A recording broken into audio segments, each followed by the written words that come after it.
Buenas tardes, queridos cachimbos, los saluda el profesor Rolando Rocha, nuevamente para desarrollar el tema de esta semana, semana sexta nada menos, acerca de las inferencias en la comprensión lectora. Ya hemos adelantado algo en las primeras semanas cuando hemos visto cada ítem vinculado con la comprensión lectora, ¿no? Pero ahora vamos a razonar un poco más el concepto de inferencia a la par de ciertos ejercicios que nos han planteado a manera de aplicación. Lo medular que tenemos que saber en rigor y que vamos a poder explicitarlo propiamente ya en las actividades es que la inferencia no es sino un mecanismo cognitivo que hace posible que tanto en el discurso como en la lectura seamos capaces de recobrar información, llenar vacíos informativos, explicitar lo que es implícito en el texto y en el discurso también, ¿no? Lo que quiero decirles con esto es que la inferencia no solo se utiliza para leer. En realidad, cuando nosotros interactuamos oralmente, también inferimos mucha información. Basta con un gesto probablemente, con el tono de voz, con ciertos ademanes, esas podrían ser pistas que podrían precisar de el mecanismo inferencial justamente para poder definir cuál es el sentido, cuál es la intención de quien está enunciando, etcétera, etcétera. Entonces, la inferencia es eso. Lo primero que tendría que decirles yo es que tengan cuidado cuando resuelvan preguntas de inferencia por una razón. Me ha pasado a mí en este ciclo y también en realidad en los demás ciclos, que los alumnos muchas veces tienen la inclinación a marcar una pregunta literal o casi literal del texto como si fuera una respuesta correcta, ¿no? Entonces hay que tener un poco de cuidado con eso, porque el constructor del ítem en muchos casos va a derivar o va a colocar como parte de los distractores una afirmación que se aproxima mucho al texto. Probablemente le cambie una palabra, si por ahí la afirmación está vinculada o asociada con una perífrasis verbal, él más bien precise de un verbo, o por ahí suprima algunos componentes de la afirmación, pero si esta información está directamente planteada en la lectura, entonces eso no se infiere. Dicho esto, entonces, vamos a pasar a resolver las actividades de inmediato, y a partir de las actividades vamos a extender un poquito más a qué nos referimos con inferencia. Entonces, mis estimados cachimbos, dice aquí, en semana sexta, las inferencias en la comprensión lectora, y dice así: estas permiten establecer conexiones entre el nuevo material del texto y el conocimiento ya existente, lo cual es cierto. A partir de los datos que el texto te brinda, tú lo que puedes hacer es derivar más datos, ¿no? La inferencia justamente sirve para eso. Y esto lo que nos hace, eso es lo que hace posible que la lectura sea un móvil de comprensión profundo, ¿no? Porque hay un marco de relaciones entre lo que tú ya conoces y sabes, el conocimiento que tú manejas y lo que vas a ir leyendo en los textos, ¿no? Y en ese sentido la lectura puede ser incluso un mecanismo de cultura general, ¿no? Es lo que siempre les recomiendo a mis alumnos. Más allá de lo inmediato que supone leer, lo que es más interesante es definir cómo la lectura permite que nosotros podamos obtener más conocimiento, ¿no? Y ese conocimiento a su vez lo relacionamos con el texto nuevo. Pero además, una función muy relevante de la inferencia es que la inferencia permite que podamos cubrir los vacíos informativos. Esa es una cuestión que tenemos que dejar bastante en claro. No hay manera de que la inferencia no permita superar este nivel superficial del texto. El texto nos brinda información directa y a partir de esa información directa entonces podemos cubrir datos que el texto no brinda. Es posible que podamos establecer esas conexiones. Es razonable y además es necesario para que podamos comprender de manera más acertada la lectura. Entonces, en ese sentido, vamos a pasar a la actividad número 1. Nos indican aquí que debemos leer detenidamente los textos y además responder a las preguntas. Y eso es lo que vamos a decir de inmediato.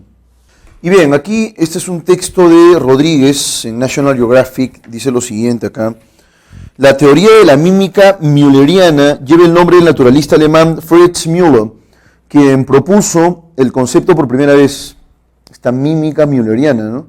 En 1878, ¿no? En el siglo XIX, nada menos. Algo menos de 2 décadas después de que Charles Darwin publicara El origen de las especies, en 1859. La teoría de Müller propuso que las especies se imitan entre sí para beneficio mutuo. Por ejemplo, predice que 2 poblaciones de mariposas igualmente tóxicas o de mal sabor se parecerán entre sí porque ambas se beneficiarán al compartir la pérdida de algunos individuos. mediante el aprendizaje por parte de los depredadores de lo mal que saben o de su toxicidad. Esto proporciona protección a través de la cooperación y el mutualismo. Dicha teoría discrepa con la teoría de la mímica batesiana, ¿no?, denominada así en homenaje de Henry Waller Bates, quien fue el primero que la esbozó. Esta segunda teoría, por su parte, propone que las especies inofensivas imitan a las dañinas para protegerse, ¿no? Bueno, ahí tenemos eso. Pareciera que es una cuestión de contagio, ¿no? Compartir estas propiedades. En el caso de las mariposas que nos ocupan en el texto es la toxicidad o el mal sabor. Y entonces arranquemos con las preguntas de inferencia.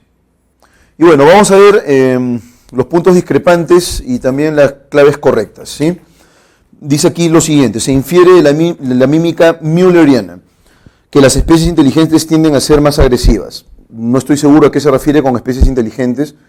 Aquí nos están hablando del caso de las mariposas. Y la teoría fundamental que propone Müller es que las especies se imitan entre sí a través de una relación de beneficio mutuo, ¿no? La clave A entonces no puede ser ni a balas. Yo no sé qué cosa tiene que ver la inteligencia de las especies con la agresividad. No hay en realidad nada que nos oriente esa como respuesta. La refutación del modelo evolutivo creado por Darwin. Tampoco esa es la clave. Aquí el texto, digamos que se decanta por hacer un pequeño desarrollo sobre la mímica planteada por Müller y que en realidad tiene consistencia con lo que él sospecha que es el éxito de las especies, ¿no? Es una teoría que se propone algunos años más tarde del origen de las especies de Darwin. Alternativa C, propuesto la mímica mülleriana, propuesto por la teoría de Henry Bates, ¿no? Bueno, esto ni siquiera tiene sentido, ¿no? Parece que se les ha pasado el verbo aquí. Se infiere de la mímica mülleriana, que fue propuesta, probablemente pueda ser, aquí voy a completar esto, que fue propuesta por la teoría de Henry Bates. Bueno, y eso no tiene ningún valor, ¿no? Y finalmente se infiere de la mímica mülleriana que coloca la supervivencia de la especie sobre la existencia individual. Y eso es cierto, porque hay una colaboración, ¿no? Hay una colaboración recíproca. Entonces la clave es dedo. Para poder sobrevivir entonces hay un espíritu colaborativo, ¿no?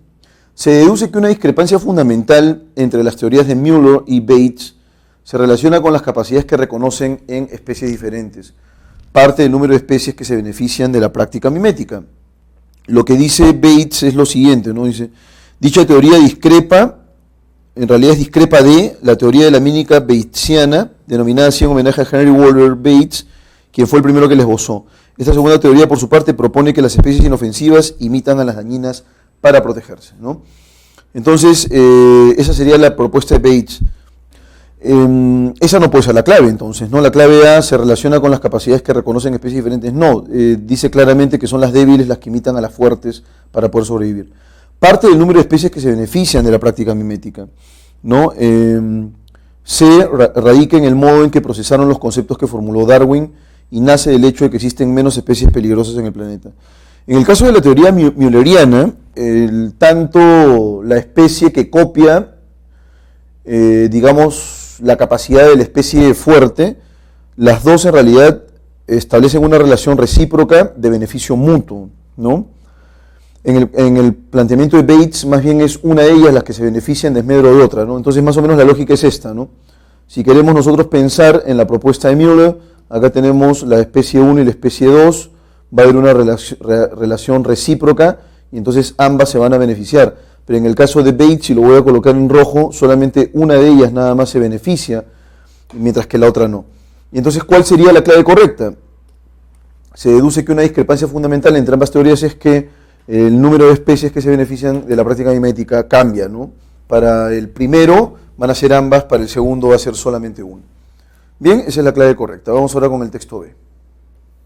En las profundidades marinas, ciertas especies de tiburones transforman la luz azul del océano en un color verde brillante, que solo otros tiburones pueden ver. Al respecto, un grupo de investigadores ha identificado al que es el responsable de esa tonalidad, una familia previamente desconocida de metabolitos, nombre que se le da a cualquier molécula utilizada o producida durante el metabolismo. Se sabe que este tipo de metabolitos es fluorescente y que en otros vertebrados desempeña un papel para el sistema nervioso central y el sistema inmunitario. No obstante, el mecanismo que opera en los tiburones es diferente a los de otros animales del océano superior, como las medusas y los corales, que comúnmente usan proteínas fluorescentes verdes para transformar la luz azul en otros colores. Es un sistema completamente distinto. Ellos pueden verse entre sí, pueden verse sin que otros animales puedan hacerlo. Tienen una visión, aquí este entre está de más, por favor permítanme corregir esto. Es un sistema completamente distinto, ellos pueden verse sin que otros animales puedan hacerlo. Tienen una visión completamente diferente del mundo en el que se encuentran debido a estas propiedades biofluorescentes que exhibe su piel y que sus ojos pueden detectar, añade Crawford, autor principal de la investigación, ¿no? Entonces, ciertas especies de tiburones, dice aquí, hacen una transformación de la luz del océano en un color verde brillante, ¿no? Y esto a su vez es visto por otros tiburones, son los únicos que pueden ver. Y entonces la investigación de la cual se habla aquí en el texto más o menos precisa cuál es el elemento que desencadena esa tonalidad, ¿no? Y dice que es un metabolito, en rigor es lo que se señala aquí en el texto. Y entonces arrancamos con la pregunta número 1. Se desprende, mis queridos cachimbos, de la lectura que la existencia de tiburones que adoptan un color verde brillante supone que poseen un parentesco evolutivo con otros animales del océano superior. ¿Sí? La biofluorescencia mejora las capacidades reproductivas de su especie. Ciertas especies usan proteínas fluorescentes verdes para variar su piel y finalmente su sentido de la vista ha alcanzado un nivel de especificación admirable. Entonces esta adoptación de un color verde brillante va a implicar que posean un parentesco evolutivo con otros animales del océano superior. No hay ningún parentesco, ¿no? Esto se refiere o está desencadenado, está gatillado por una serie de metabolitos, es lo que señala en el texto. Entonces no podríamos desprender que existe un parentesco con otros animales del océano superior, ¿no? Con una ballena, se me ocurre, un delfín, una orca, no tiene nada que ver eso. No es una cuestión de parentesco, ¿no? Lo que se ha detectado es cuáles son estos metabolitos que están involucrados en este cambio de color. B. La biofluorescencia mejora las capacidades reproductivas de su especie.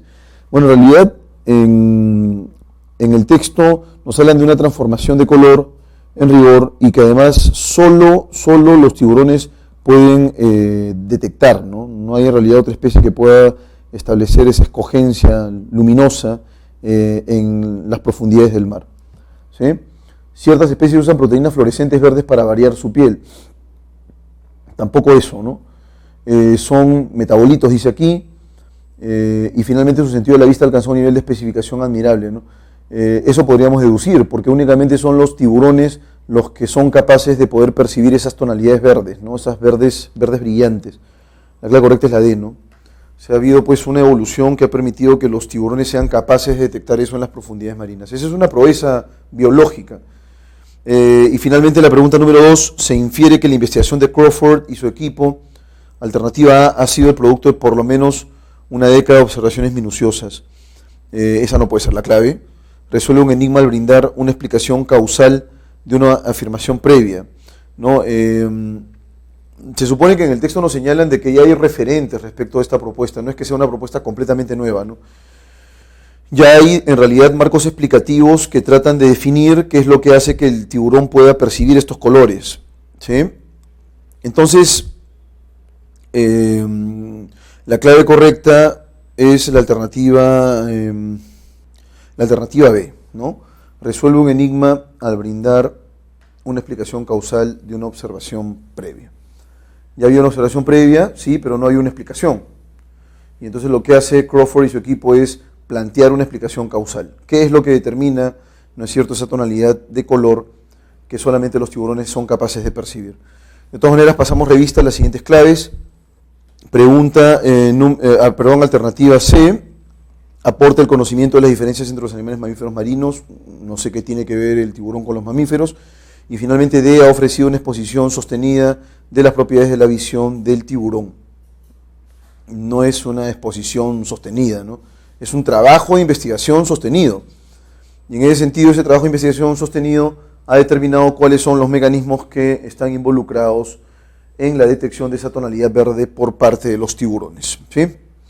Bueno, dicho esto, pasamos al siguiente texto.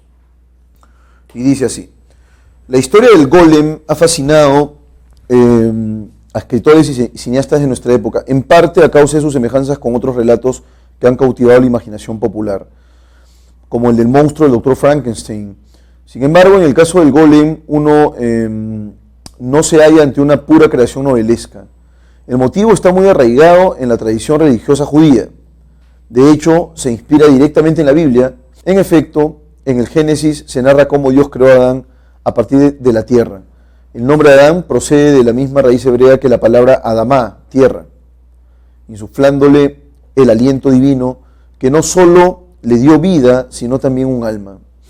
A partir de este pasaje del Génesis, algunos estudiosos judíos especularon sobre la posibilidad de una réplica humana del proceso de creación, del proceso de creación divina, moldeando una figura de barro, el golem, a la que se daba vida mediante una serie de rituales mágicos. Algunos rabinos interpretaban el golem en un sentido místico y pensaban que no era más que una metáfora sobre el despertar espiritual del ser humano tras su contacto trascendente con Dios. Otros, en cambio, llegaron a pensar que una persona piadosa que poseyera conocimientos especiales podía crear un ser humano artificial a partir de materia inorgánica. Así se discutió la posibilidad de que durante sus primeras horas de vida Adán hubiera sido un golem o que el profeta Jeremías hubiera creado uno por sus propios medios. Muy bien, es lo que tenemos aquí, mis queridos cachimbos. Pasemos entonces a las preguntas de opción múltiple. Primera pregunta: de la segunda interpretación de que algunos rabinos formularon sobre el golem, se desprende que, vamos a arreglar un poco eso, ¿no? De la segunda interpretación que algunos rabinos, de que está además, formularon sobre el golem, se desprende que, alternativa A, impugna que la historia de la humanidad proceda de esta criatura, ¿no? Se encuentra más próxima al relato del monstruo de Frankenstein.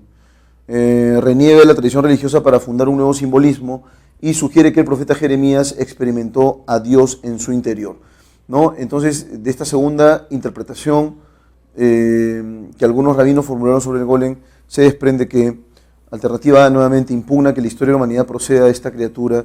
No, eso no dice el texto, y nos piden justamente la pregunta es de inferencia, ¿no? Se encuentra más próxima al relato del monstruo de Frankenstein. Esa es la clave correcta, ¿no? Porque finalmente es una creación, pues, ¿no? Es una creación, es como el hombre jugando a ser Dios. Pregunta número 2. Se infiere que la primera interpretación de los rabinos sobre el golem se vincula con la doctrina, la iluminación, los dogmas, la metafísica, ¿no? Iluminación, digamos que puede concebirse como esclarecimiento profundo del alma, ¿no? Un esclarecimiento místico, individual. Entonces, esta definición coincide con la concepción del golem, el cual se entiende como una metáfora de desarrollo espiritual, ¿no? La clave correcta aquí sería la alternativa B, aunque no me convence mucho porque iluminación no nos remite directamente a eso y la palabra está fuera de contexto, es lo mejor que tenemos. 3.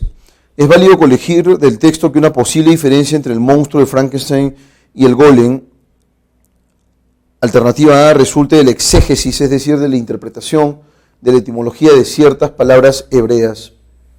Parte del hecho de que ambos tienen una existencia supramaterial.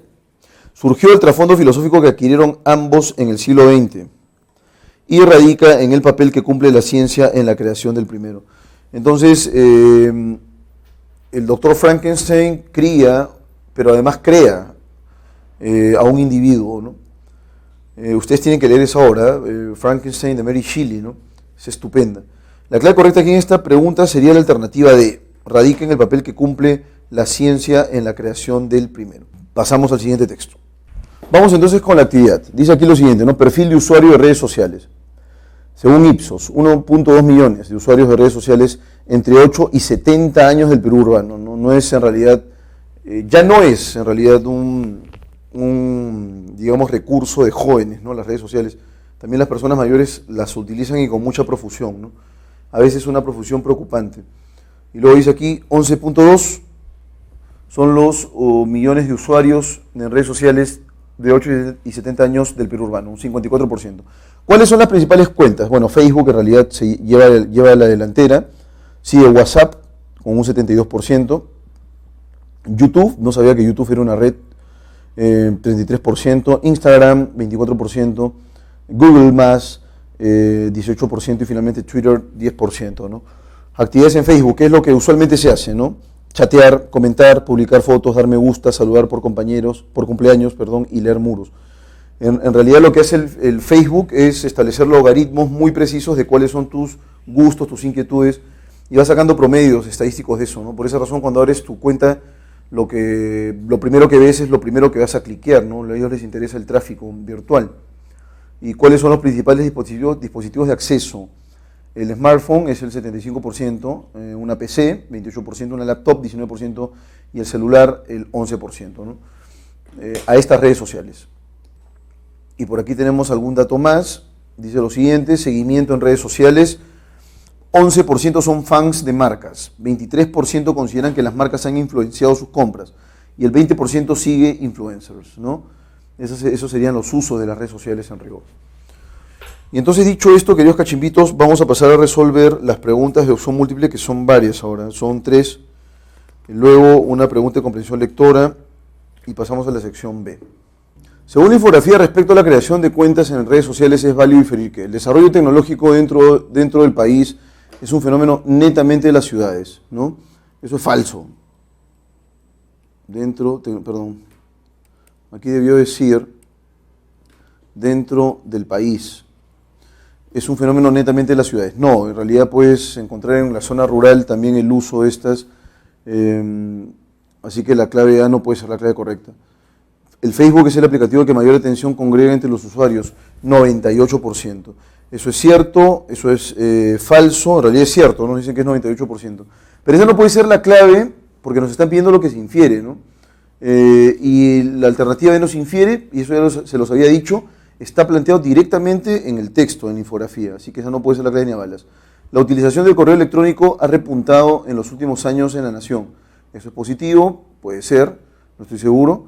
Y los usuarios privilegian las aplicaciones que propician la comunicación inmediata. ¿Cuál sería la clave correcta?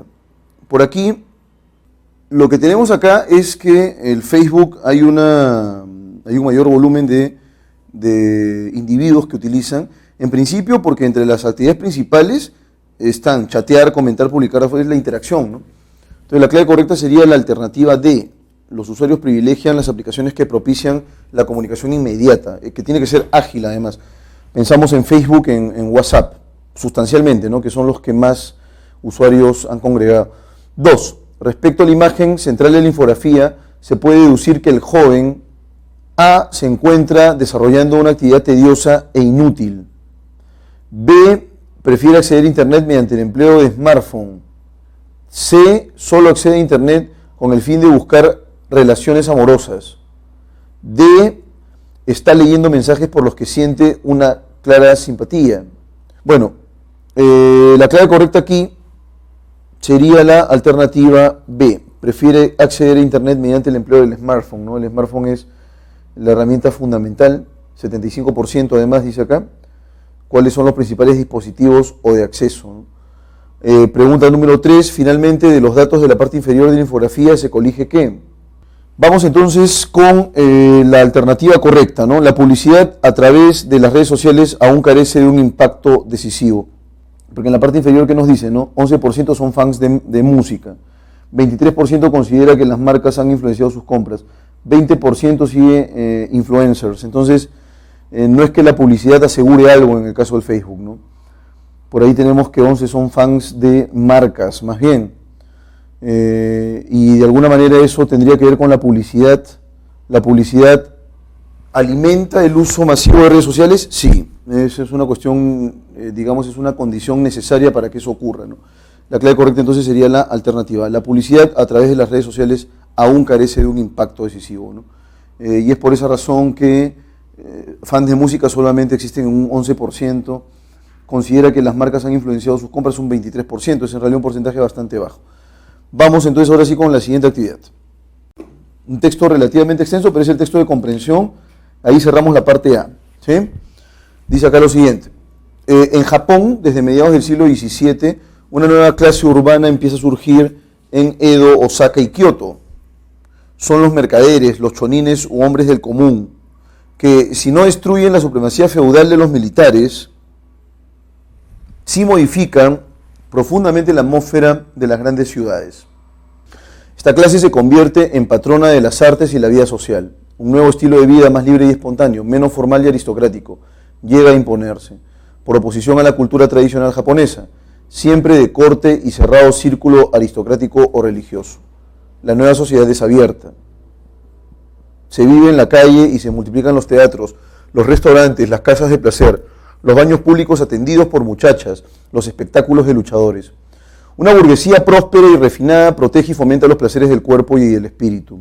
El barrio alegre de Edo no solo es un lugar de libertinaje elegante en donde reinan las cortesanas y los actores, sino que a diferencia de lo que pasa en nuestras abyectas ciudades modernas, también es un centro de creación artística. Genroku, tal es el nombre del período, se distingue por una vitalidad y un desenfado ausentes en el arte de épocas anteriores. Este mundo brillante y popular, compuesto por nuevos ricos y mujeres hermosas, por grandes actores y juglares, se llama ukiyo, es decir, el mundo que flota, y que pasa como las nubes de un día de verano. El grabado en madera, ukiyo-e, imágenes del mundo fugitivo, se inicia en esta época. Arte gemelo del ukiyo-e, nace la novela picaresca y pornográfica, ukiyo-soshi, las obras licenciosas llamadas con elíptico, ingenio, libros de primavera, se vuelven tan populares como la literatura libertina de fines del siglo XVIII europeo. El teatro kabuki, que combina el drama con el ballet, muy bien, alcanza su mediodía y el gran poeta Chikamatsu escribe para el teatro de muñecos obras que maravillan a sus contemporáneos y que todavía hieren la imaginación de hombres como Yeats o Claudel. La poesía japonesa, gracias sobre todo a Matsuo Basho, alcanza una libertad y una frescura ignoradas hasta entonces. Es un muy buen texto, tiene además mucha información y habla acerca de las potenciales influencias de la cultura japonesa a través de la literatura, ¿no? Del arte literario. Y entonces ahora sí resolvemos la pregunta número 1, mis queridos cachimbos. Fundamentalmente, el texto aborda como tema la alternativa a las transformaciones sociales sucedidas a mediados del siglo XVII, japonés. No tiene absolutamente nada que ver, es una clave muy amplia en realidad. Cuando hablamos de transformaciones sociales, nos referimos a un ámbito de acción, y aquí el ámbito de acción es literario, en rigor.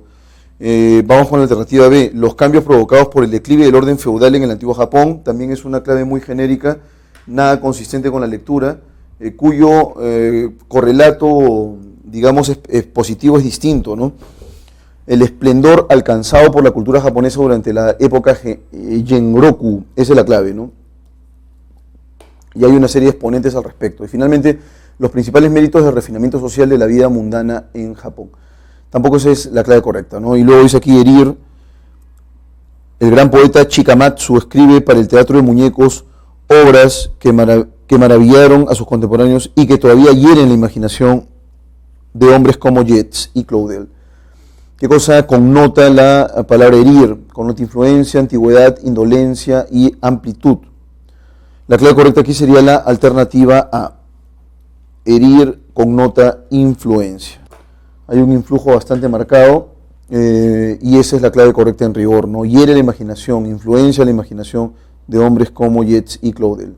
Respecto a la clase social de los mercaderes, es consistente o incompatible, no se pregunta de incompatibilidad, sostener que A. Su participación provocó la emergencia de un nuevo tipo de sociedad, una sociedad abierta.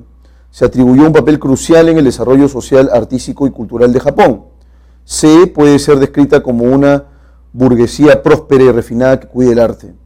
Y alternativa D. Usurpó el poder que detentaban los sectores militares con el paso del tiempo. Entonces la clave correcta aquí sería la alternativa D, la clase social de los mercaderes. Sobre ellos en particular es incompatible afirmar que usurparon el poder, ¿no? O usurpó la clase social el poder que detentaban, es decir, que retenían los sectores militares con el paso de los años. La clave correcta es D entonces. De la manera como se conocía la vida mundana, ukiyo, en el periodo descrito en el texto, se puede deducir que indica una clara orientación hacia el análisis social entre los artistas japoneses. Expresa un nítido desprecio por las costumbres de la vida castrense en Japón. Se vincula con la inobjetable supremacía de los militares en la época Genroku. Revela una conciencia capaz de reconocer su carácter marcadamente efímero, ¿no? Esta vida mundana, ¿no?, el ukiyo, y además que se desarrolla en un periodo específico, no es posible deducir en principio que no dura mucho, ¿no?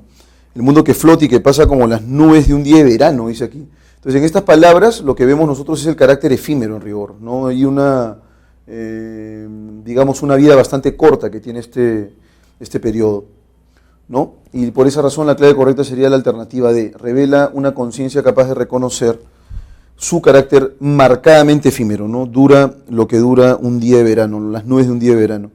5. Es tan rápido, tan pasajero. Si la influencia de los chonines no hubiera trascendido la esfera de lo netamente económico, alternativa A, conjugar la vida libertina y la creación de obras de arte habría sido admisible. Alternativa B, la cultura tradicional cortesana habría extendido su predominio en el tiempo. Luego dice acá, el grabado de madera habría logrado un grado de excelencia incuestionable y finalmente habría prevalecido el nuevo estilo de vida más libre y espontáneo en Japón. Entonces, si la influencia de los chonines no hubiera sido relevante y se hubiera ceñido únicamente a lo económico, entonces la clave correcta es la alternativa B. La cultura tradicional cortesana habría extendido su predominio en el tiempo, ¿no? Bueno, la clave correcta es esa. Bien, queridos cachimbos, entonces ahora vamos a resolver la sección B, ¿no? El texto dialéctico número 1, vamos a leerlo con paciencia. Dice aquí, los defensores de lo políticamente correcto han abrazado una estrategia de lucha que persigue la reforma moral del mundo. Pareciera que, en principio, su objetivo apunta a desaparecer el comportamiento irreverente del espacio público. Lo que se niegan a reconocer es que sin irreverencia, no solo no hay pensamiento crítico posible, sino que tampoco puede haber relaciones humanas auténticas. Experimentar al otro en su autenticidad implica el riesgo de resultar ofendido por él. La irreverencia es el costo de vivir en una sociedad libre. Por otro lado, la excesiva preocupación por las sensibilidades del otro tiene un lugar central en la manera en que la acción política es formulada. El activismo políticamente correcto pretende corregir los problemas del mundo haciendo ciertas concesiones lingüísticas a los grupos sociales oprimidos. Está mal decir negros y no gente de color. Está mal decir discapacitados y no gente con capacidades diferentes. Está mal decir viejos y no adulto mayor. Están convencidos de que tales grupos están profundamente enfrentados con los modos en que la sociedad los define y que se les hace un favor enorme al tratarlos con una delicadeza lingüística que en realidad no afecta a las causas de su opresión. ¿Sí? Esto ha sido extraído del texto El embrujo de lo políticamente correcto, ¿no? Que es espantoso eso, ¿no? Todos debemos tener una posición clara, aun cuando esta posición pueda resultar trivial para otras personas, ¿no? Vamos entonces con la sección B. La crítica y la corrección política puede hacernos perder la perspectiva. Por ejemplo, uno puede acatar pensando como un adolescente o un anciano que la violación del tabú tiene un valor en sí. Es deprimente ser presa de la convención. Convertirse en un prisionero de la transgresión, en cambio, es levemente trágico. Si bien los excesos de la corrección política pueden ser ridículos, la incorrección política puede ser, además de ridícula, peligrosa. Así, cuando algunos políticos u opinadores discurren en contra de lo políticamente correcto para sostener que dicen las cosas claras como son, no se tarda en apreciar que eso significa lo que eso significa, ¿no? Tras la liberación de las cadenas de lo políticamente correcto, enseguida aparecen la expresión desinhibida del prejuicio racista, la caracterización homófoba, el tópico machista. Esa apertura significa que se puede hablar mal de los demás, porque en el fondo son un poco menos que nosotros. Por ende, la corrección política señala lo que una sociedad considera aceptable en una conversación civilizada. La premisa de esta charla es el respeto a los individuos y a las minorías. La convicción de la dignidad personal, naturalmente esa idea puede ser una ficción, pero es una por la que merece la pena luchar. Bien, ahora vamos con la sección B, jóvenes cachimbos. Dice lo siguiente aquí: la crítica a la corrección política puede hacernos perder la perspectiva. Por ejemplo, uno puede acabar pensando, como un adolescente o un anciano, que la violación del tabú tiene un valor en sí. Es deprimente ser presa de la convención. Convertirse en un prisionero de la transgresión, en cambio, es levemente trágico. Si bien los excesos de la corrección política pueden ser ridículos, la incorrección política puede ser, además de ridícula, peligrosa. Así, cuando algunos políticos u opinadores discuten en contra de lo políticamente correcto para sostener que dicen las cosas claras como son, no se trata de apreciar lo que eso significa. Tras la liberación de las cadenas de lo políticamente correcto, enseguida aparecen la expresión desinhibida del prejuicio racista, la caracterización homófoba, el tópico machista. Esa apertura significa que se puede hablar mal de los demás porque en el fondo son un poco menos que nosotros. Por ende, la corrección política señala lo que una sociedad considera aceptable en una conversación civilizada. La premisa de esta charla es el respeto a los individuos y a las minorías. La convicción de la dignidad personal, naturalmente esa idea puede ser una ficción, pero es una por la que merece la pena luchar, ¿no? La convicción de la dignidad humana, ¿no? Eso es lo fundamental. Bueno, jóvenes, arranquemos entonces con la pregunta número 1. En esencia, o de manera fundamental, ambos textos defienden posiciones antagónicas sobre ¿qué? Lo políticamente correcto, ¿no? Entonces, eso es lo que tenemos que buscar como concepto. Por aquí tenemos dos claves, la clave B y la clave C. La pertinencia de considerar el empleo de lo políticamente correcto y el valor del lenguaje políticamente correcto para la sociedad actual. La clave correcta es la alternativa C. El valor del lenguaje políticamente correcto para la sociedad actual. ¿Tiene valor o no tiene valor? Eso es lo que está poniéndose en discusión. En el texto A, el término delicadeza connota correspondencia, indolencia, intrascendencia y creatividad. Muy bien. Nos piden por aquí delicadeza, si usted en el primer párrafo, primer texto, me voy a permitir leerla. Bueno, y vamos a colocar la palabra en contexto, entonces, dice aquí. Y que se les hace un favor enorme al tratarlos con una delicadeza lingüística que en realidad no afecta las causas de su opresión. El argumento central del texto A desestima la corrección política, la palabra delicadeza que connota, ¿no? Dice acá, nuevamente se les hace un favor enorme al tratarlos con una delicadeza lingüística que en realidad no afecta las causas de su opresión. ¿Cuál sería la clave correcta? Sería intrascendencia, ¿no? Simplemente no hay no tiene ningún tipo de valor cultural, ¿no? Ningún valor simbólico, etc. Vamos ahora con la pregunta número 3. Pregunta número 3, jóvenes cachimbos. Atención ahí, dice aquí, el argumento central del texto A desestima la corrección política, ya que únicamente explota el potencial lingüístico de las reivindicaciones culturales, carece de una eficacia real para mejorar la calidad de vida de los oprimidos, ¿no? Parte de una evaluación equívoca de la importancia social de la irreverencia y ha desaprovechado la revaloración de los sectores marginales de la nación. En rigor, la clave correcta sería la alternativa B, ¿no? Carece de una eficacia real para mejorar la vida de los oprimidos. Bueno, esta corrección política es básicamente una pose, tienes tú en realidad una postura, probablemente puedas articular algunas ideas, pero no es nada más que una pose, ¿no? Probablemente quieres decir lo contrario y te resiste porque no es políticamente correcto, esa es la razón. De la argumentación propuesta en el texto B se infiere que la corrección política, vamos ahora con la alternativa A, puede entrañar prejuicios contra algunos individuos o minorías defendidas. Apuesta por convertir la transgresión de la norma como una pauta social, eso es falso. Favorece la sinceridad del hablante sin importar qué creencias propugne. O también no favorece la sinceridad del hablante sin importar qué creencias propugne o qué creencias defienda. La corrección política no es que favorezca la sinceridad, ojo, acá te está diciendo todo lo contrario, ¿no? La corrección política va a implicar más bien que tu posición esté oculta, porque si eso choca con, digamos, el parecer de los demás, el que puede pagar pato eres tú, ¿no? Así que vamos con la D. Resulta crucial para obtener consensos con la mayor participación. Eso es en lo que concierne al autor del texto B, ¿no? El autor del texto B lo que nos está indicando es que el primer paso para que podamos obtener o para poder conseguir una comunicación eficaz, sin barreras, entre la sociedad y las minorías que la conforman, debe haber un diálogo moderado, un diálogo alturado, ¿no? Tiene que haber respeto en el diálogo. Así, el ejercicio del mismo puede orientar los pareceres de distintos sectores hacia una opinión común. La clave correcta aquí entonces sería la alternativa D. La corrección política para el autor del texto B, que está a favor, resulta crucial, ¿no? Es importantísimo, para que pueda haber acuerdos en un nivel bastante amplio. Si se demostrara que toda reivindicación social comienza nombrando a los sujetos involucrados de manera respetuosa, el activismo políticamente correcto podría alcanzar un mayor protagonismo. Luchar contra el Estado de manera frontal supondría una práctica cotidiana. Ya no se brindarían concesiones lingüísticas a los sectores marginalizados. Se dejaría de respaldar proyectos políticos sin aprobación de la ciudadanía. Bueno, la clave correcta ahí sería la alternativa A, rápidamente lo hago.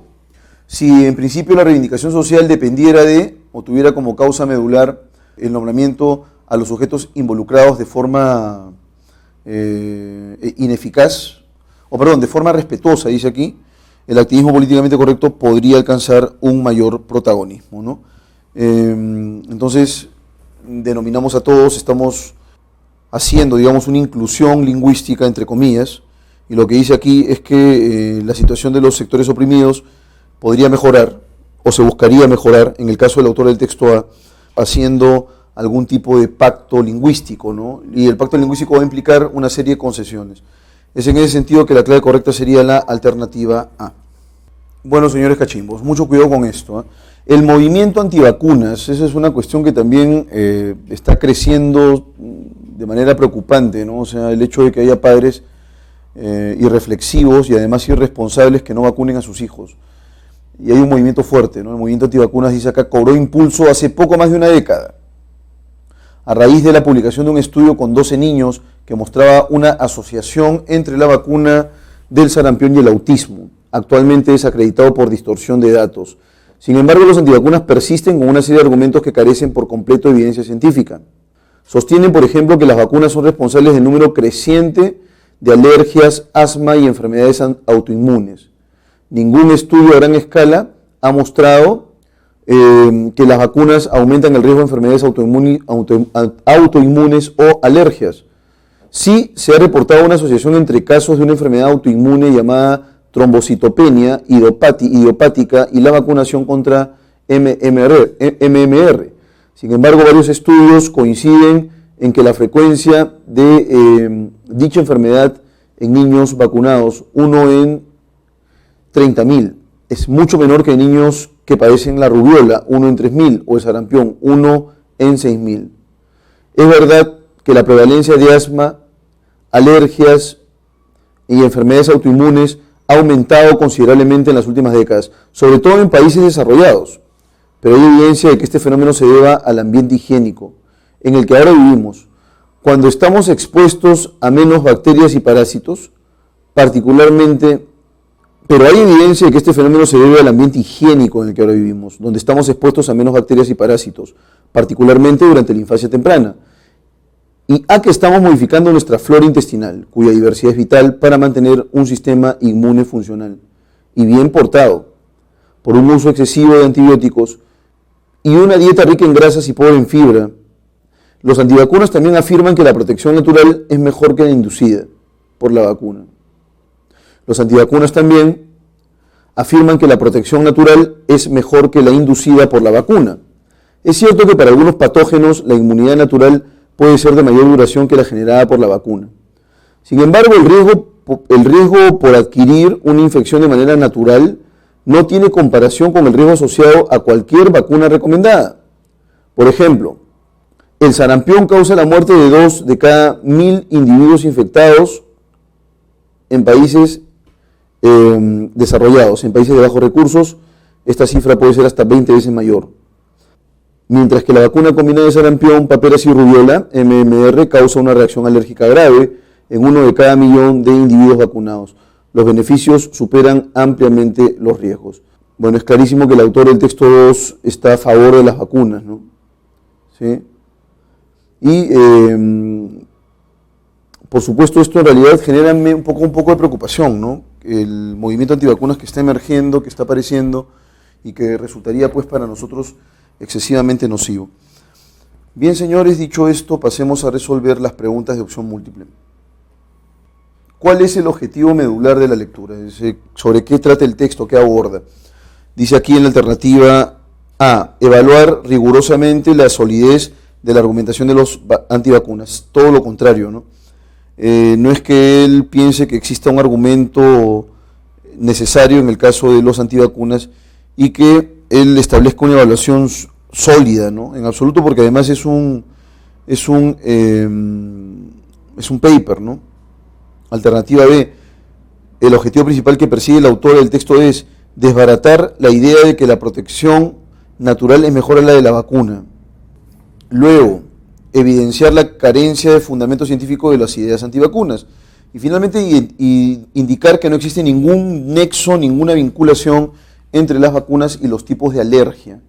Y entonces, en el caso de la número 1, el objetivo principal de la autora es, alternativa C, evidenciar la carencia de fundamento científico de las ideas antivacunas, ¿no? Es como que el autor estuviera exponiendo a estos antivacunas, ¿sí? Digamos que expresa las debilidades, ¿sí? La clave correcta en rigor es la C. Pregunta número 2. El término asociación, ¿qué connota? ¿Qué connota el término asociación? Vinculación o relación, vínculo, variación, génesis, origen o distancia. Y aquí nos dice lo siguiente, ¿no?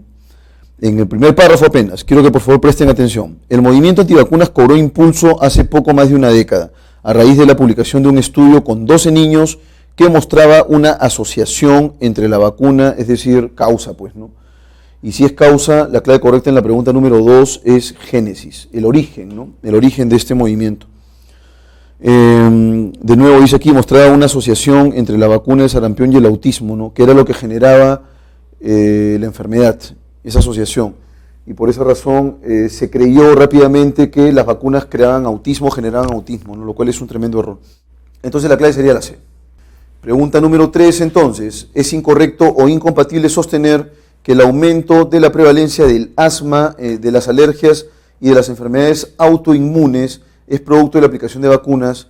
Porque, vamos con la alternativa A, la inmunidad natural puede ser de una duración mayor para ciertas bacterias, reducir la flora intestinal repercute positivamente en el sistema inmunológico, la posición de la autora es contraria a la utilización de vacunas en la infancia y finalmente existen factores de mayor relevancia vinculados a la forma de vida moderna. Entonces, ¿qué sería incompatible, no?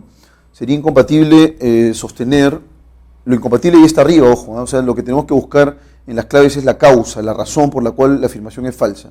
¿Cuál es esa afirmación, profesor? Acá la tenemos, la voy a subrayar. El aumento de la prevalencia del asma, de las alergias y de las enfermedades autoinmunes es producto de la aplicación de vacunas. Esto es falso, pues, porque más bien los antivacunas están asumiendo en principio que la aplicación de vacunas genera asma, genera autismo, etcétera, etcétera. Y lo que el autor está refutando es eso, ¿no? Esta afirmación para el autor es una afirmación falaz. Es una afirmación falaz. Bien, la clave correcta en la alternativa 3 sería la clave D. Existen factores de mayor relevancia vinculados a la forma de vida moderna, ¿no? Es decir, hay otro tipo de variables que bien podrían estar asociadas con el asma o las alergias, ¿no? O las enfermedades autoinmunes. Por esa razón la clave sería dedo. Respecto de la alusión al sarampión, en la última parte del texto es válido deducir que puede cobrar la vida del 4% de infectados aproximadamente en países pobres. La salud personal determina siempre la situación económica de la propia nación. El nivel económico es un rasgo írrito es nulo, ¿no es cierto? Vamos a subrayarlo aquí. Írrito es nulo, entonces es un rasgo nulo para comprender los problemas sanitarios y el riesgo de contagiarse de este mal es mayor en países de economía precaria, ¿no? Una economía modesta que está en ciernes. Entonces, podríamos deducir respecto a la alusión al sarampión que puede cobrar la vida del 4% de infectados aproximadamente en países pobres, ¿no? Nos hablan acerca de, y hay un dato ahí concreto que es 2 de cada 1000 infectados. Si hacemos entonces el conteo de cifras y sacamos un porcentaje, eso haría más o menos un 4%, ¿no? Mueren alrededor de 42 personas y eso equivaldría a decir que la vida de los infectados puede en realidad implicar la muerte del 4% de estos, ¿no? El sarampión es una enfermedad que se puede combatir con tranquilidad, ¿no? Además era una enfermedad que ya había sido desterrada del globo, o sea, era una enfermedad desaparecida hace ya bastantes años. Sin embargo, estos movimientos antivacunas han generado que aparezca una nueva cepa todavía más agresiva, ¿no? Por esa razón hay que combatir ese tipo de movimientos que son pseudocientíficos. Y finalmente, en la pregunta número 5, si se hubiera demostrado que el estudio que favoreció la aparición del movimiento antivacunas no tergiversó sus datos. Entonces, justamente se establece una relación, ¿no?, entre vacunas y autismo. O sea, las vacunas generan autismo, esa era la relación. Pero luego se demostró que los datos estuvieron manipulados, ¿no? Hubo una manipulación de los datos y entonces el estudio fue cuestionado por eso y dejó de ser evidencia. Pero sin embargo, como es lo que ocurre con los bulos, ¿no?, o con las noticias falsas, ya se dio por hecho que esto ocurría, ¿no? Es decir, que las vacunas generan autismo. ¿Cuál sería la clave entonces? Si hubiera demostrado que los datos no fueron manipulados, ¿no?, es decir, que eran datos reales, veraces, todavía existiría una debilidad, ¿no? Porque vean ustedes que esta manipulación de datos, que de por sí ya es completamente cuestionable, se dio en el marco de un número exiguo de personas. O sea, se trabajó con una muestra bastante pequeña, ¿no? Y en ese sentido, aún podría ser objetado este movimiento por el carácter exiguo. ¿Qué cosa es exiguo? Exiguo es poco escaso de la población con que contó, ¿sí? Vamos con el último texto, señores cachimbos, de esta sección, la sección B. Las partículas fundamentales pueden ser de dos tipos: fermiones y bosones. Los fermiones son los que constituyen la materia, es decir, los electrones y sus primos pesados. ¿Cómo se llaman? Muones y taus, y los quarks. Ahí tenemos una primera idea que es importante, ¿no? Las partículas fundamentales, ¿cuáles son? ¿O cuáles son los dos grandes tipos, ¿no? Fermiones y bosones. En el caso de los fermiones, estos son los que constituyen la materia, ¿no? Los electrones y sus primos pesados, dice que son los muones y taus, y además los quarks. Eso quiere decir que los fermiones son los constituyentes básicos, ojo con eso, de, por ejemplo, tú que estás leyendo esto, ¿no? O sea, yo estoy constituido básicamente por fermiones, así de concreto. Las estrellas, además, la silla, tú que estás ahí parado frente a tu computadora, todos estos elementos están formados por fermiones, ¿no?, que son los constituyentes básicos en rigor.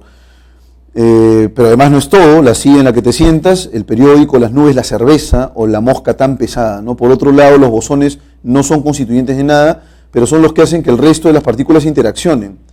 Son los que hacen que pasen cosas, ¿no? Por ejemplo, para que existan interacciones electromagnéticas como los fenómenos eléctricos, se necesita una de esas partículas, el fotón.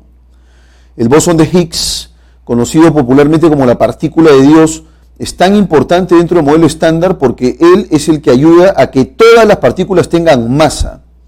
La masa es aquella característica, ¿no?, de la materia que medimos con los kilos.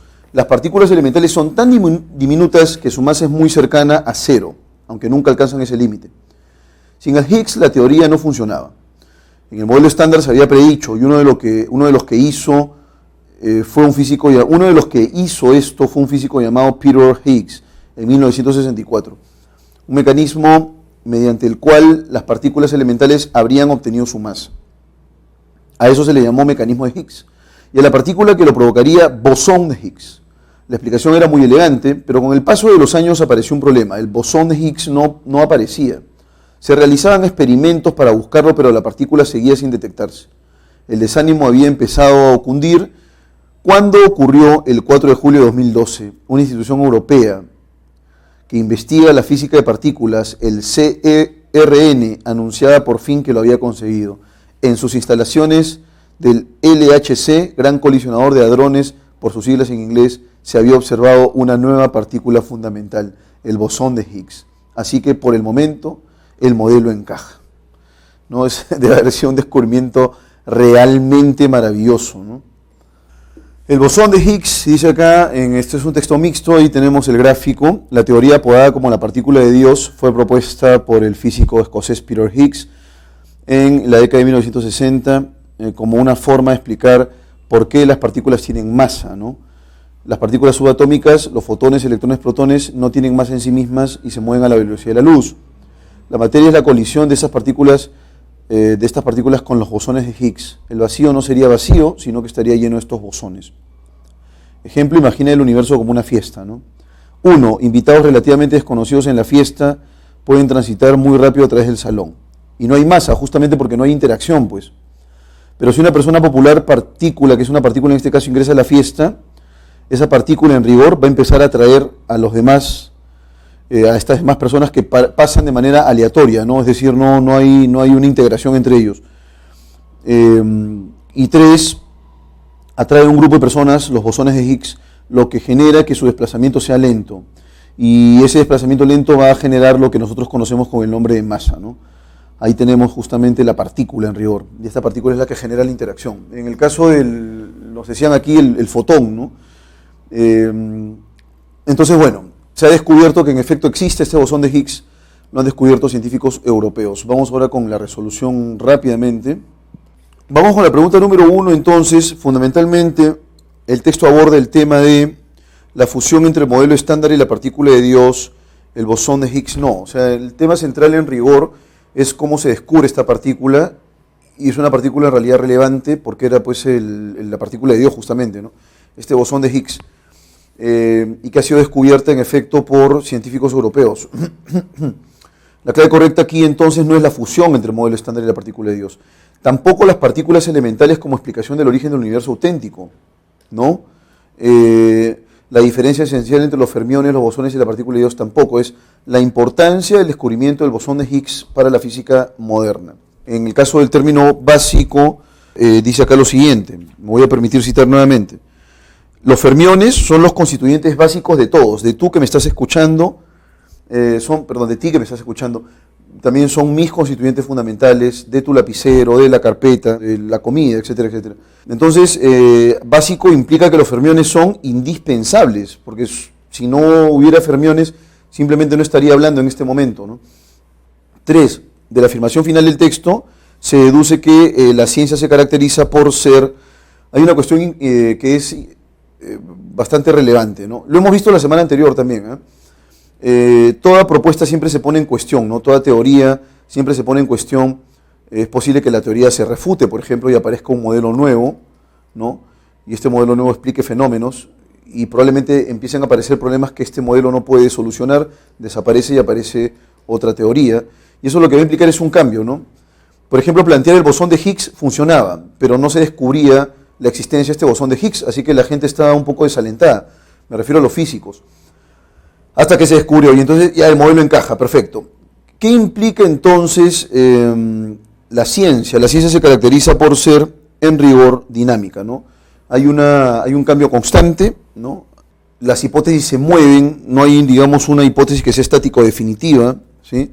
El modelo encaja, dice acá, eso se puede deducir del último párrafo, ¿no?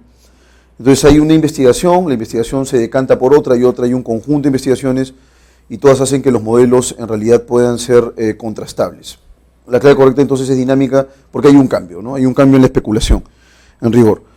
4. Respecto al bosón de Higgs, según la infografía, no es congruente afirmar que A, en la década de 1950 todavía carecía una formulación teórica válida, ¿no? Nos piden lo que es incompatible, ojo, esto es válido más bien.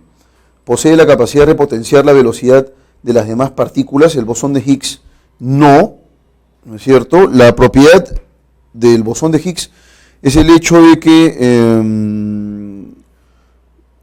como lo muestra la imagen además, ¿no? O sea, viene esta partícula y lo que hay es que todas empiezan a integrarse, y el producto de esa integración se genera la masa, ¿no? Entonces no es que repotencie la velocidad, más bien si no aparece esta partícula, las demás empiezan a moverse aleatoriamente por todos lados y a gran velocidad. Viene esta partícula y la partícula empieza a unir a las demás, ¿no? Entonces la clave correcta sería la B. El ejemplo de la fiesta expone con nitidez su acción sobre las partículas, eso es cierto. Afecta la velocidad de las partículas a provocar la aparición, eso también es cierto, ¿no? Entonces no es que las vuelva más veloces, sino las vuelve más lentas, ¿sí? La clave es B. Pregunta número 5. A partir de la información que brindan el texto y la infografía, se desprende que la expresión partícula de Dios para referirse al bosón de Higgs se debe a que contribuiría a la producción de una nueva mecánica cuántica de enorme influjo. No, es porque tiene que ver con la teoría estándar, dice aquí, ¿no? Así que no tiene nada de nueva mecánica cuántica. Permitiría pensar la existencia de mundos paralelos y así de un multiverso sería, no multiuniverso, ¿no? Multiverso. Esto está mal, ¿no? No puede ser multiuniverso, pues universo implica unidad, ¿no? Una cuestión es el universo y la otra teoría, la teoría de las cuerdas, plantea un multiverso, ¿no? Que es diferente, así que multiuniversos no existen. Respaldaría una nueva teoría, bueno, y por esa razón sería una clave inadecuada, ¿no? Respaldaría una nueva teoría física que por ello restituirá el rol de la gravedad. Bueno, no tiene que ver esto con la gravedad, ¿no? La gravedad es un concepto clásico de la física, también clásica, ¿no? O sea, la física de laboratorio. Entonces no tiene nada que ver con el rol de la gravedad. Esa es una ley que hasta ahora permanece incólume, ¿no? Que yo sepa. Por supuesto que el diseño del universo newtoniano se ha cambiado una barbaridad. Él, por ejemplo, pensaba todavía en un universo estático, ¿no? Que no está en movimiento. Y si acaso hay movimiento, los movimientos son internos, ¿no? Eso en la actualidad ha cambiado, pues. Entonces, esa no puede ser la clave. Se debe a que explicaría la creación, claro, pues es los rudimentos, ¿no? Las bases de la creación de la materia, ¿no? Y por ende la forma del universo actual. Por eso se llama la partícula de Dios, ¿no? Porque son las partículas fundamentales. 6. Si en el origen del cosmos solo hubieran surgido fermiones a raíz de la elevada temperatura de ese primer instante, si solamente hubiera fermiones, entonces solamente habría movimiento, nada más. Y la pregunta es, si hay movimiento, ¿podría yo estar hablando en este momento? No. Porque tiene que haber una partícula que integra a las demás. Y el fermión no tiene esa capacidad, ¿no?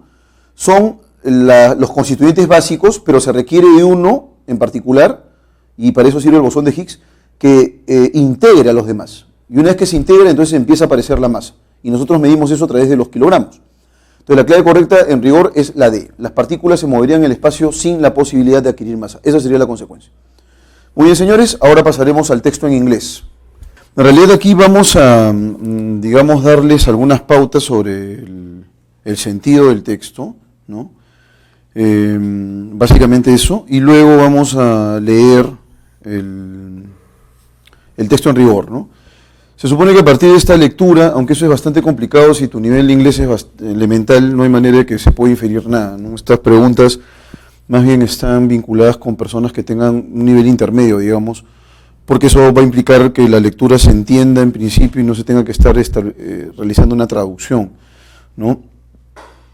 Por esa razón vamos a precisar del texto, y a partir del texto vamos a dejar abierta la posibilidad, inferencias posibles, ¿no? Entonces, en lo que aquí respecta, se señala que realizar o hacer una inferencia, ¿no? Involucra usar lo que uno ya sabe, using what you know, ¿no? Usar lo que uno ya sabe. No olviden que esa terminación ing no solamente implica el gerundio, sino también puede derivar un verbo en sustantivo, puede derivar un verbo en adjetivo, incluso es posible, ¿no? Les había colocado el ejemplo de living beings, ¿no? Entonces aquí dice que hacer una inferencia está vinculada con utilizar lo que uno ya sabe para elaborar o extraer información razonable de la lectura, ¿no? Es esto que se llama lectura entre líneas, ¿no? Acá lo dice claramente, ¿no? Or reading between lines, ¿no? Esta lectura entre líneas. Bueno, entonces reading between lines es leer entre líneas. Entonces, los lectores que realizan inferencias, eso ya lo hemos visto incluso en castellano, utilizan la información textual como pistas para poder establecer vinculaciones razonables con datos que podrían desprenderse de esta, ¿no? Hay una cuestión que es interesante y que tiene que ver con cómo la inferencia se realiza cotidianamente, y eso es lo que dice acá. Obviamente, you practice inference every day. Practicas la inferencia todos los días. Eso es cierto, ¿no? Eso es completamente cierto. Aquí dice, for example, if you see a boy eating, ¿no? Si tú ves a un niño comer, por ejemplo, ¿no? A new food, una nueva comida, and he makes a face, ¿no? And he makes a face, y hace una mueca, ¿no? Literalmente es algo así como y él hace una cara, ¿no? Hace un gesto, digamos. Then, entonces, you infer he does not like it. Puedes inferir que a él no le gusta la comida, ¿no? uno puede llegar a esa conclusión, digamos, sobre la base de ciertas pistas, que no necesariamente van a ser lingüísticas. Uno puede dar lectura, por ejemplo, a los gestos, al rictus del rostro, y a partir de ahí podemos deducir si la persona se siente bien, no se siente bien, si tu compañía le parece agradable o no le parece agradable, etcétera, etcétera. Bueno, entonces, dicho esto, vamos con la lectura en rigor. Dice lo siguiente aquí, ¿no? If a new technique called positron emission tomography, ¿no? En una nueva técnica, esto es básicamente castellano, called, denominada o llamada positron emission tomography, la tomografía de emisión de positrones, ¿no? PET, por así las en inglés. A volunteer is injected with mildly radioactive glucose or water. A un voluntario se le inyecta, a volunteer, un voluntario, literalmente is injected, es inyectado, ¿no? With mildly radioactive glucose or water, ¿no? Medianamente, eso es mildly, medianamente o levemente radioactiva. Nuevamente, entonces una nueva técnica denominada tomografía de emisión de positrones, en una nueva técnica denominada de esta manera, a volunteer, un voluntario, is injected, a un voluntario se le inyecta with mildly radioactive glucose or water, con agua o glucosa medianamente radioactiva, ¿no? Ligeramente radioactiva. Or inhales radioactive gas, o inhala un gas radioactivo. Comparable in dosage to a chest X-ray, ¿no? Comparable en dosis a una radiografía de tórax, ¿no? And puts his head inside the ring of gamma ray detectors, ¿no?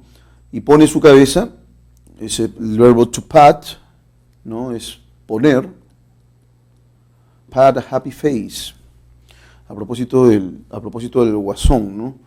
Poner. Y entonces la persona, este voluntario, pone su cabeza dentro, dice acá, de un anillo de rayos gamma, ¿no? Un anillo de rayos gamma. Vamos a leerlo así, ¿no? And puts his head, y coloca, pone su cabeza inside, dentro de a ring.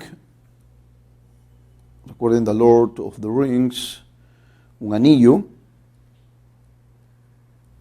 a gamma ray detectors, de detectores de rayos gamma, ¿no? The parts of the brain, las partes del cerebro, that are more active burn more glucose and have more oxygenated blood than their weight, ¿no? Entonces las partes del cerebro que están más activas, aquí tenemos el subordinante, el that, vamos a colocarlo con rojo por aquí, está el that, entonces el sujeto es este, ¿no? The part of the brain, las partes del cerebro, that, que, are more active, que están más activas, burn more glucose, queman más glucosa, and have, y tienen more oxygenated blood, sangre más oxigenada, sent their wear, ¿no? Literalmente es recibiendo su camino, ¿no? Esto se podría interpretar de la siguiente forma: y están más activas, que están más activas, queman más glucosa, ¿no? Y reciben sangre más oxigenada, ¿no? Send their way.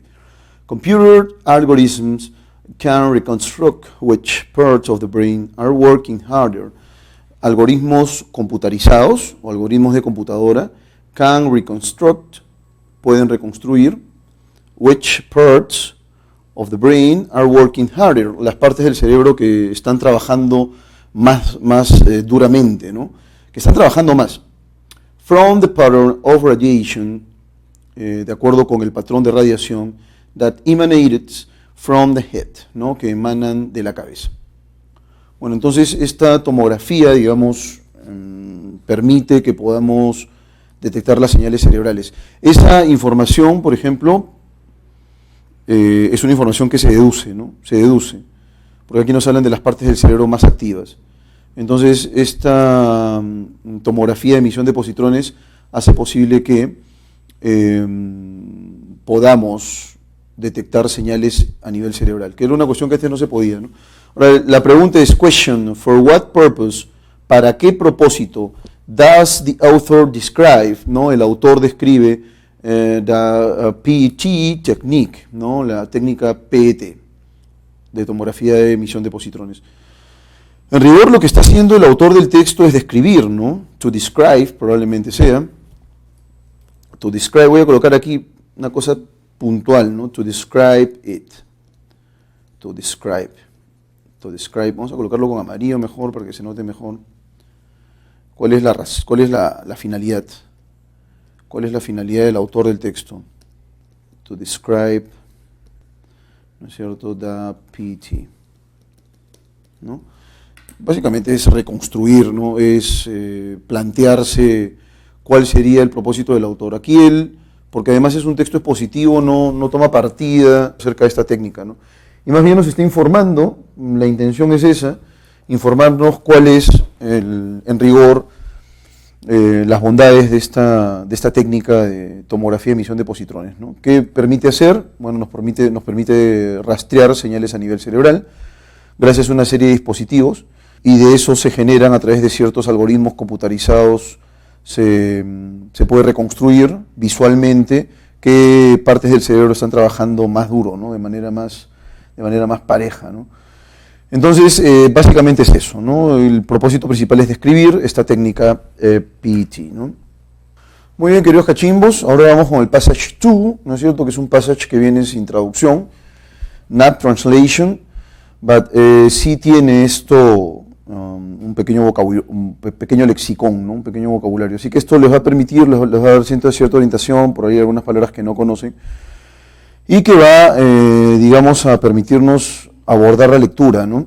Bueno, esto está vinculado más bien con la estética física. When students have to wear the same outfits, cuando los estudiantes tienen que utilizar la misma ropa, rather than, esto de acá lo podemos traducir de la siguiente manera. No estoy seguro si ha venido, pero yo creo que sí.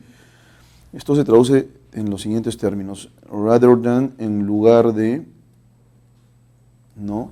Being allowed, esto literalmente sería en lugar de ser permitidos, to select, de seleccionar, clothes, ropa, that suit their body types, ¿no? Que se ajuste a su tipo de cuerpo, ¿no? Entonces, de nuevo, dice aquí, when students have to wear the same outfits, cuando los estudiantes tienen que usar la misma ropa, rather than, en lugar de, being allowed, permitírseles, to select, seleccionar, clothes, que es ropa nuevamente, seleccionar ropa that suit their body types, ¿no? Their, que es el posesivo, sus tipos de cuerpo, ¿no? Entonces aquí se le permite seleccionar ropa que se adapte, este es el verbo principal, subordinado, acá está el subordinante that, que se adapte, que se ajuste, ¿no? Su tipo de cuerpo. They can suffer embarrassment at school. Puede sufrir vergüenza en la escuela, ¿no? Ellos pueden sufrir, can suffer embarrassment, es ese bochorno, ¿no? Terrible, vergüenza en la escuela. Entonces vamos a colocar por aquí esta palabrita. Es cuando tú dices es un momento embarazoso, ¿no? Embarrassment, vergonzoso. Pueden pasar vergüenza, ¿sí? Bochorno en la escuela, at school. Child and Teen Development Specialist Robin Silverman told NBC News. Robert Silverman, Child and Teen Development Specialist, especialista en desarrollo de niños y adolescentes, told NBC News, dijo, told es el participio pasado del verbo talk, ¿no? Told, NBC News, dijo a este noticiario NBC, "Today that students", empezamos con esta primera parte, ahora que los estudiantes, especially girls, especialmente mujeres, ¿sí? Especialmente girls, mujeres, tienden a comparar how each other looks in their uniforms, cómo unos y otros se muestran o se ven en sus uniformes. As a body image expert, como una imagen, como experta en imagen corporal, perdón, I hear from students all the time. Escucho de los estudiantes todo el tiempo, that they feel it allows for a lot of comparison, ¿no? Sienten que se les permite mucha comparación, ¿no? Eso es a lot of, ¿no? Es mucho. So, entonces, if you have a body that's a plus size body, ya, entonces acá son varias frases nominales, ¿no? A nosotros en castellano nos bastaría decir lo siguiente, ¿no? Si tienes un cuerpo gordo, un cuerpo, digamos, curvilíneo, un cuerpo alto, un cuerpo corto, ¿estamos de acuerdo? Básicamente eso, aquí se repite, body, ¿no? Incluso al inicio, ¿no? The body. En castellano diríamos, si tienes un cuerpo gordo, alto, corto, voluptuoso, qué sé yo. Aquí el término body, que es cuerpo, se repite una y otra vez, por la siguiente razón. Como experta en imagen corporal, entonces, as a body image expert, I hear from students, escucho de los estudiantes all the time, todo el tiempo, that they feel it allows for a lot of comparison, ¿no? Escucho de los estudiantes todo el tiempo que, digamos, que sienten que la comparación se realiza de manera permanente, ¿no?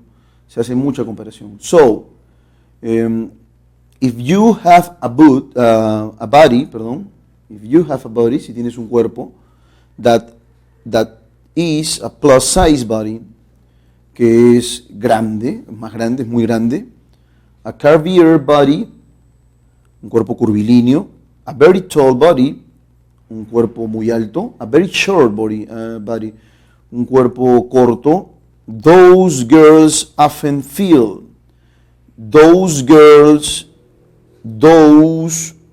esas girls, chicas, often es una palabra que hemos visto en la semana número 5, que es a menudo, lo vimos en alguno de los textos que hemos resuelto sobre el particular. A menudo feel that they don't look their best, ¿no? A menudo sienten que no se ven mejor, ¿no? That they don't look, que no se ven their best, mejor. A study by researchers at Arizona State University, un estudio realizado por investigadores de la Universidad Estatal de Arizona, encontró that que students from schools without uniforms reported a higher self-perception scores. Encontró que estudiantes de escuelas sin uniformes, eso es lo que está queriendo decir aquí, reportaron higher self-perception scores, puntajes de autopercepción muy altos, o más altos than students from schools with uniform policies, ¿no? Que los estudiantes de escuelas con políticas de uniforme, ¿sí? Some students also find, algunos estudiantes también encontraron uniformes less comfortable, menos confortables than their regular clothes, que sus ropas regulares, ¿no? Que sus ropas comunes y silvestres, which may not be conducive to learning, lo que no puede ser, conductive to learning, ¿no es cierto? Nos están pidiendo por esta palabra, cuidado con eso en la palabra de sentido contextual. Entonces, no puede ser conducentes to learning para el aprendizaje. In this sense, en tal sentido, uniforms do not help to study. Los uniformes no ayudan a estudiar. Muy bien, eso es lo que tenemos aquí. Bueno, este indecens ya lo hemos visto antes, es en tal sentido. Bueno, la palabra de repente less es menos, scores, niveles, ¿no? Promedios, de autopercepción, higher es más alto, ¿no? De irregular clothes, que es ropa. Acá learning es aprendizaje, ¿no? No se entiende como un verbo. Bueno, entonces aquí lo que es claro es el uso de uniformes en las escuelas. Ciertas escuelas que no lo usan, digamos que tienen una aceptación mejor, una percepción mucho mejor de su propio físico que aquellos estudiantes que sí están signados por las medidas, por las políticas de uniformes. Vamos entonces con la pregunta número 1. Bien, aquí tenemos el vocabulario que está bien básico: curved body, cuerpo más curvilíneo; a lot of, un montón de; a plus size body, un cuerpo de talla grande; a very short, un cuerpo muy corto; a very tall, un cuerpo muy alto. Y así tenemos, ¿no? Allow, dejar, dar permiso, permitir; cloth, que estela, tejido; conducive, propicio, favorable; development, desarrollo; embarrassment, bochorno, vergüenza. Y así tienes en realidad una serie de palabras, ¿no? They don't look their best. Bueno, esto ya en realidad es una oración, no es propiamente elementos vocabulares, ¿no? Less comfortable, entre otros. Y aquí tenemos they don't look their best, no se ven lo mejor posible. Muy bien. What is the main idea? Uniforms do not develop the student intellect. Los uniformes no desarrollan el intelecto del estudiante. Uniforms do not benefit the bodies of a student. Los uniformes no benefician los cuerpos de los estudiantes. Alternativa C, uniforms are unnecessary to learn in school. Los uniformes son innecesarios para aprender en la escuela. Y finalmente, uniforms can be uncomfortable for students. Los uniformes pueden ser poco confortables, ¿sí? Ser incómodos para los estudiantes. Esa sería la clave correcta. Y ahora vamos con la pregunta 2. The adjective conducive could be replaced by. El adjetivo conducente podría ser reemplazado por heart, healthy, affluent, useful, ¿no? Y bueno, la palabra en contexto nos va a indicar en efecto que la clave correcta es useful, ¿sí? En rigor, útil. Vamos a ir colocando los adjetivos en castellano poco a poco. Hard es duro, la palabra healthy es saludable, la palabra fluent es fluido, y la palabra useful, que es útil. It is false to affirm that children and teen people who use school uniforms. Es falso afirmar que los niños y adolescentes quienes usan uniformes escolares may think that they do not look good often. Puede pensar, las personas que utilizan uniformes escolares pueden pensar that they do not look good often, que no se ven bien, hacen a menudo. May be dissatisfied with their appearance. Puede estar insatisfecho con su apariencia.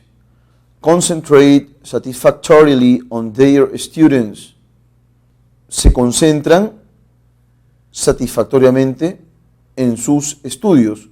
Y finalmente, can suffer embarrassment at school often. Puede sufrir vergüenza a menudo en la escuela. Bien, entonces aquí en el caso de la número 3, la clave correcta es la alternativa C.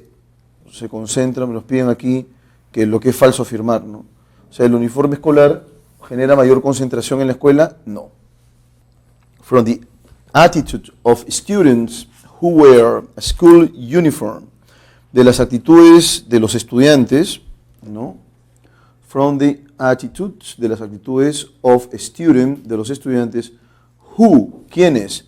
Wear a school uniform, que usan uniforme escolar, ¿sí? Que usan uniforme escolar. It is inferred that, se infiere que. Alternativa A, many of the students, muchos de los estudiantes, may have violent attitudes, pueden tener actitudes violentas, ¿no? They are surprised by the variety of body figures. Están sorprendidos por la variedad de figuras corporales. Alternativa C, they do not respect, no respetan the teachers or the authorities, no respetan a los profesores o las autoridades. Y finalmente, many of them prefer to devote their time to studies. Muchos de ellos prefieren to devote, dedicar their time, su tiempo. ¿Bien? ¿Cuál sería la clave entonces en la pregunta número 4? Se infiere que de las actitudes de los estudiantes quienes utilizan uniforme escolar, ¿no? Lo que el texto nos está diciendo es que en aquellos lugares donde hay una política de uso de uniforme escolar, lo más probable es que los alumnos tengan una actitud negativa hacia sí mismos, ¿no? Entonces, la clave correcta sería la alternativa B. They are surprised by the variety of body figures, ¿no? Están sorprendidos por la variedad de figuras corporales.